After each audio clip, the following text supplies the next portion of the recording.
All right, I think this is the last one unless you guys have asked questions or I thought of more stuff. But let's talk about, for Passover and really the whole Feast of Unleavened Bread, the issue of decorating or making it fancy. Again, commands, tradition. We're going to be more in the camp of tradition for sure in this video, because we're not commanded to decorate unless you think the command to put the blood over the doorpost can still apply. Which we now know means that the blood of Yeshua hangs on the doorpost of our heart so that we can enter in through that, because he is the way, the truth, and the life, and he is the door. But I do put a red ribbon across my front door for the whole world to see. I live in kind of a busy road, and I love it that they can see that red ribbon, and a lot of them know what it is. And last year, did you see? So last year, this is 2021. Last year was 2020. A lot more people did Passover last year because everybody was in quarantine. Everybody was all alone. They couldn't do their, Easter parties. And a lot of people were putting red over their doors. How cool is that? That's beautiful. So I do put a red ribbon over my door. Beyond that, I do decorate. Sometimes we go away for unleavened bread. We go away with some other families that we fellowship with. And so on those years, I don't decorate my house. If it's a year where we stay home and we have a staycation, then we decorate the house. And honestly, I went to Dollar Tree about 6 or 7 years ago. Spent a little bit of money, came home with a whole lot of stuff, and some of it breaks, it's dollar store. But most of it's lasted, and we tape, these cardboard flowers around. It's all like spring decorations. That's what I do. But no Easter junk. So my kids have an eagle eye for spotting stuff that might work for a Passover decoration, but if it has an egg on it, they're like, nope, no eggs. That comes from something else. But if it's just God's creation with flowers or birds, okay, those are spring type things. So we decorate with that. Sometimes I might put up some white lights around. I was going to say Party City is really fun for decorations and props and things. Now, as far as the tables for your Passover Seder, I do like to make the whole thing really nice. We decorate the tables. We bought at Party City some tablecloths that are washable and reusable but not expensive, and then they all match, because I think I could fit maybe 14 or 16 people here in my living room. So I like the tables to match. I got ribbons to run down the tables, like a table runner, and little vases. And I did buy fresh flowers, and we put fresh flowers in the vases. I mean, when else I don't do that otherwise normally. So, and everything matches. Now, I did use paper plates, and you'll see that in the pictures on my blog post. I used paper plates, but they were fancy paper plates that matched the ribbon, that matched the flowers, and so on and so on. And that's kind of what we do. I'll tell you, we had a family over one year. The first year I did it like that, and their daughter walked in, this little girl, she walked in and she said, "Oh, it looks like a wedding." And I looked at her and I was like, "You're so wise. It does remind you of a wedding," which should make your little theology hat go boom, boom, boom, boom, boom, right?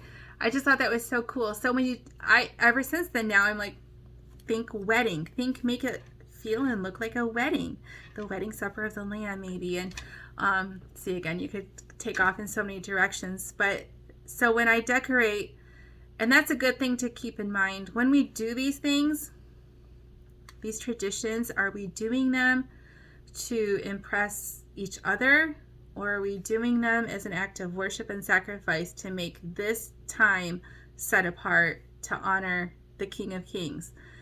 That's where I have to keep my head screwed on straight, right? Because so you can go to Pinterest and you'll see some of my stuff on Pinterest, and it's so easy to Google Seder table on Pinterest and to covet like crazy and to start trying to measure up to other sisters, and it can be a killjoy. And we talked in the first video about the enemy trying to want to ruin this for us. So as we put effort into traditions, keep the focus. And it helps steer our children too, because this is the focus.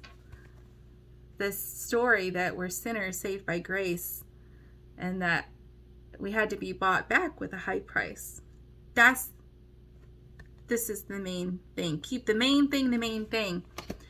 But it's okay to decorate and be fancy for these feast days.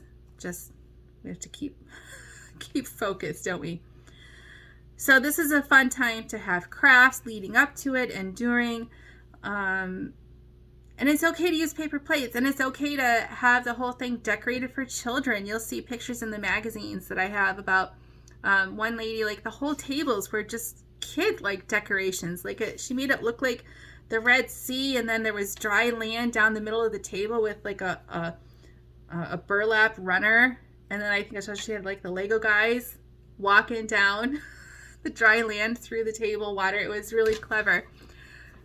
That's not elegant or fancy or sophisticated, but it's meaningful and it engages the children, and that's really, really cool. So leave ideas down below. I wish you could put pictures, but you can't. Maybe I'll start a thread over on Facebook to post pictures. But take pictures of your Passover this year, because after Passover, I will for sure post a thread and I will say, show us pictures of what you did. And this is not a time for only the fancy ones to post pictures. I think we should all post pictures so that, because what will happen is throughout the year, more people will come and say, what is this? Who does this? And they just want to see how normal people do it and all the different ways that people do it around the world. So it's not a contest. Passover is not a decorating contest at all, sisters. And I say that because I get caught up in stuff too. That's not the main thing. So I can't think of anything else to say. Do you have questions? Are there things I didn't talk about? Again, I just want you to do a Passover. You don't have to decorate. You don't have to, just keep the main thing the main thing.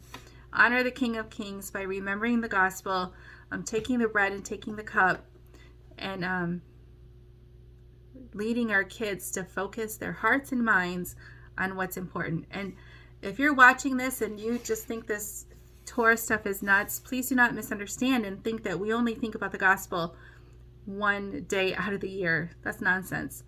The gospel lives in us every day of the year, because without that, we have nothing else. Now, I think I have a better understanding than I used to that faith without works is dead. But my works don't save me. The blood of Yeshua shed for me is what seals my redemption one day. And that redemption is not yet here, is it? Because we still have to die the first death, but the second death won't touch me. So, I do have one more video to make. I do, and it's a good one. I do. All right.